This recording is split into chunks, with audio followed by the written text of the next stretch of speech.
Welcome back to Crochet ADHD. I'm your host, Jackie. If this is your first time visiting, you are a one-hit wonder. That's okay. I'm glad that you're here. If you are a repeat offender, a member of the GlamFam, what is up, my peeps? Whew. Well, here we are, day 7 of Podcaster Spirit Week. It has been so much fun. I'm so glad that I participated. Once again, huge thanks to Llama Mama Kayla for coming up with this idea. I feel like one of the cool kids, y'all. Really do. So today is Disney Day. And if you remember, I had a slight rant yesterday about Disney. Oh, it's not my fault. It started with Disney. Disney, Henson, Muppet babies. I would say that I'm over it, but I'm not gonna lie. I don't want to lie to you. Y'all, I love old Disney movies, like classic Disney. I'm talking like old black and white, like Absent-Minded Professor, old classic Disney movies. And I like Disney cartoons. My favorite Disney cartoon is probably Lion King. The original, like, cartoon Lion King. Y'all know how I feel about remakes. I love the original cartoon Lion King. It was just great. The soundtrack, beautifully awesome, yummy.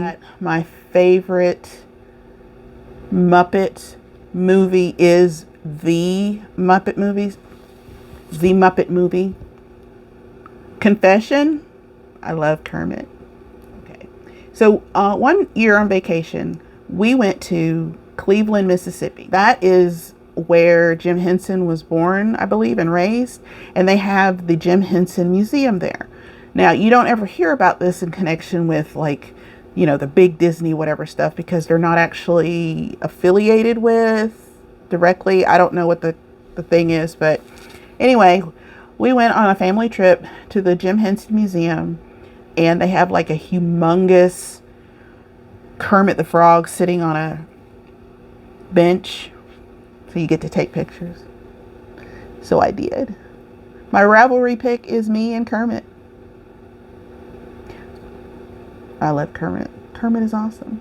I love The Muppet Movie. I love the Great Muppet Caper. I don't like Muppets Treasure Island, but that's because of this rule that I have created in my life as far as Tim Curry is concerned.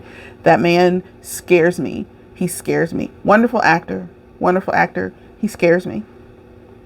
It doesn't matter why. It's perfectly normal. He scares me. All right, I got all of that out of the way. So that's my contribution in keeping with the theme of today's Spirit Day. We have gone through a lot this week, my friends. We've seen the good, the bad, and oh my goodness, the ugly. All I have left for you right now is just a little smattering of just random things. Y'all hear? Okay, Miss Hetty was telling me that with all of the talk about the 70s and the 80s and patterns and stuff, that I should at least talk about a pattern of something that I made that was inspired by something from the 70s and 80s. That would be my Doctor Who scarf. The original pattern was made to be 18 feet long. Mine is 22 feet. I had so much fun making this. It is long enough to, it's not even completely unfurled on her. I unfurled it and then just kind of stuck some in the rest of it's just being held in here somewhere. Yeah, it's huge. Do I actually use it? Yep, I do. It's incredibly warm. Patterns today these are really normal. It doesn't even, it feels like a cheat. These are just normal. Okay, we have a year of Q Afghans, Q Hook Afghans. And these are just made with 2 strands of, oh, nope, 3 strands of worsted weight yarn held together, 1 for each month. Ooh wee, look at this. Oh, look, it's for October. This one is September. And December. Now, curiosity did something to a feline. Couldn't help it. Look here in April.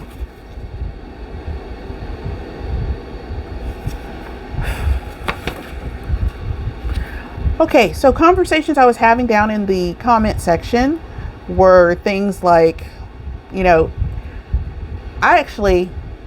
okay, so we were talking about the mile a minute, and I was asking if the mile a minute was one of those patterns that was kind of synonymous, like with a specific time period, you know, kind of like the granny square. And I just Googled this. According to crochet historians, the granny square was created in the United States and was first popular in the 1890s. 1890. That's one heck of a marketing team. Okay, that's what, 132 years of just existing. Granny square first made its debut in 1891 in the art of crocheting as an engraving. It wasn't until 1897 that it was a written pattern. Okay, that is on the handjancrochet.com website under history of the granny square, or the humble history of the granny square. There's not really a way that there's going to be in any time period that I can think of that that crochet existed. Okay, let me try that again. So according to this,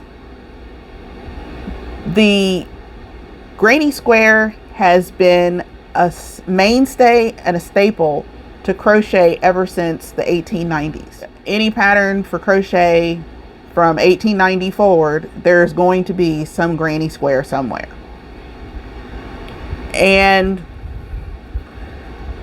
I think I'm okay with it. That doesn't change my feelings on the granny square. It does not change my feelings on the granny square, but the fact that it has survived this long and is still desired,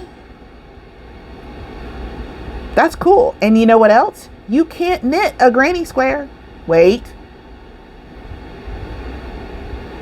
Okay. Never mind. Apparently you can. It takes a lot longer, but apparently you can in fact knit a granny square. I don't think they would be... They're not real granny square. Granny squares need double crochets, and I don't think you can knit a double crochet. I really like this one. This one is birthstone Afghans. And really all it is it's just blankets or Afghans that are made in the colors of birthstone. Start with January because it's the beginning of the year. Y'all, okay, my birthstone is garnet. I do not like the garnet. So anyway, here. It's a very pretty pattern.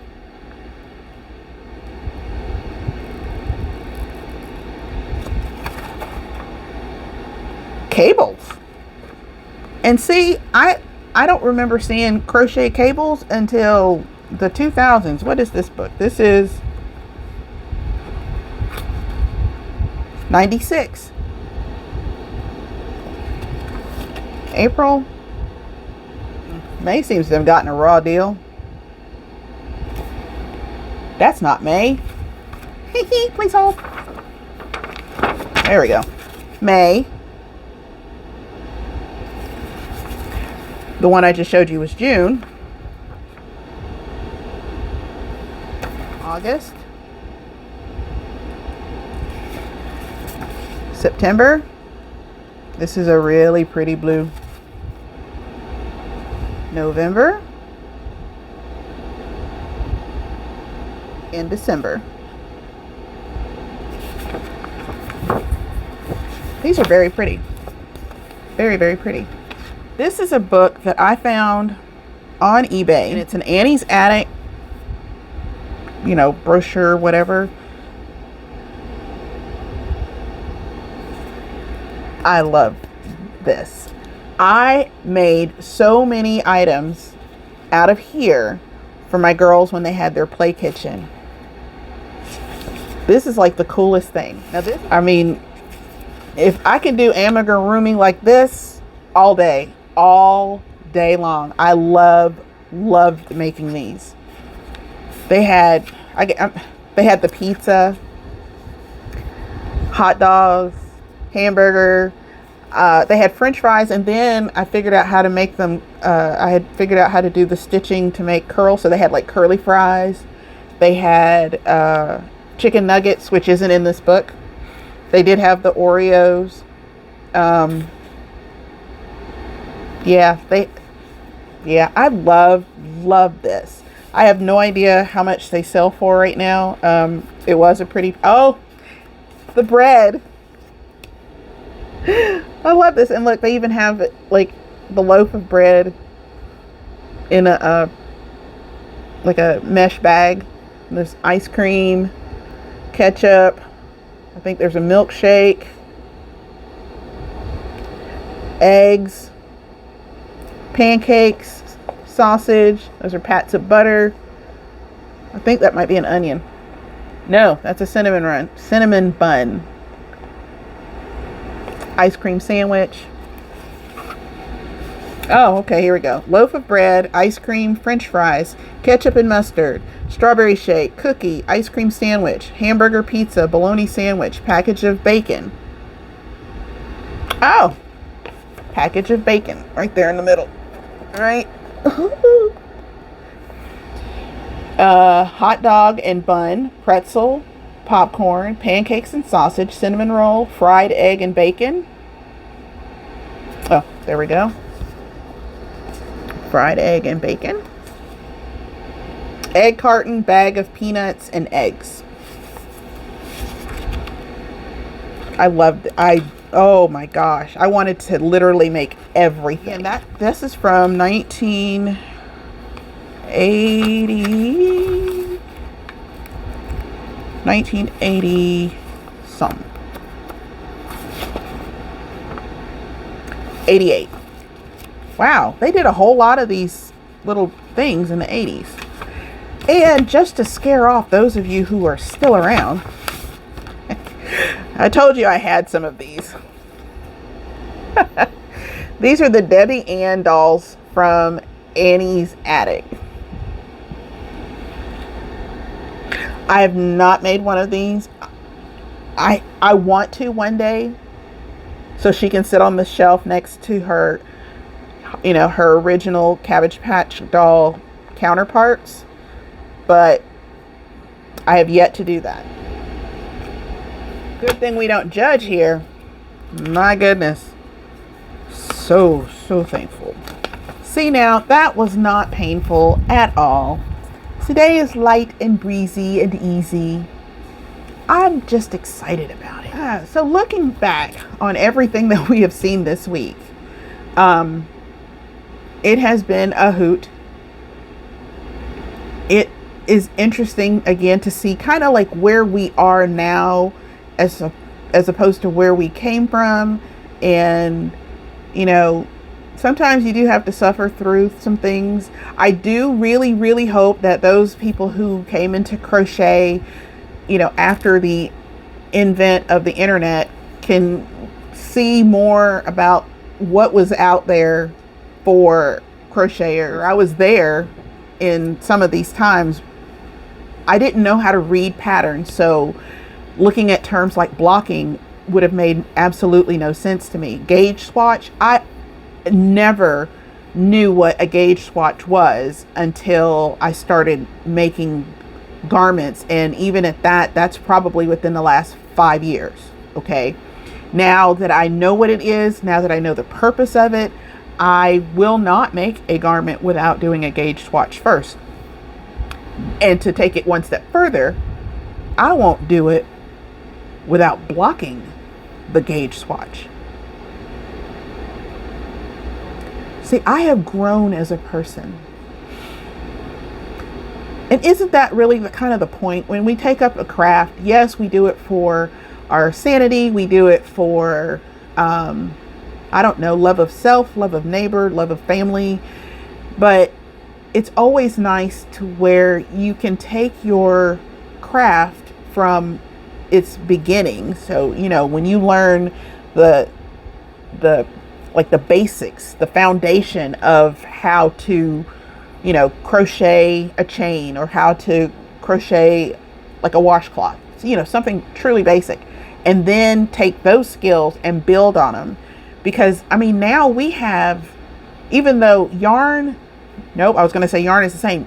Yarn has changed. Yarn content has changed. The construction of yarn has changed because we've got what do they call it? Chain stitch fabric, chain stitch yarns. You know what I mean, right? Like it's not plied, it's chain. Anyway, so we can have like fuller looking crocheted fabric, but it doesn't have the weight that it normally would be, you know, with the regular plies or whatever. And Jackie don't know nothing about that, so y'all look, words, construction of yarns here. Look how much yarn has changed in, again, the last 20 years. Yarn has changed so much. A single crochet is a single crochet, but just like the journey of 1,000 miles starts with one step, the journey of 1,000 crochet projects starts with a simple, humble chain stitch. Once you learn the chain stitch, and then you learn single crochet and double crochet, and then triple crochet, and then you have the extended single crochet and the half double crochet and the linked double crochet. Y'all, if y'all don't know this, the linked double crochet, it will change your life. Just try it. I can't even describe it. It's not see-through like a regular double crochet would be. And it's constructed in such a way that once you get it, it's mesmerizing. And Tunisian crochet, what? Again, been around for a long time, but now that it's getting its time in the sun and it's shining, it is shining beautifully. And all the things that we didn't think we could make before, we can, simply because somebody somewhere decided, you know, I know how to do this single crochet, but what happens if I do this? And I mean, that's how I learned a lot of stitches, because I actually thought, all right, between you and me, okay, don't tell anybody, I thought I had invented stitches, because once again, I didn't know how to read patterns. So after I learned the single crochet, I was just like, well, what happens if I wrap the yarn around the hook first and then do this? Or what happens if I wrap it around a few times? What happens? You know, that's just me, how I invented stitches. So once I learned how to read patterns and realized that all of my invented stitches had apparently been invented by somebody else without giving me any of the credit, I was amazed. I was floored, and my world just opened wide open. My world just opened wide. Oh no, I'm going to say that. Anyway, y'all, I'm still thinking about that hat. The lady that lost the bet. What? I mean, what? And also how? How did they do the loopy things?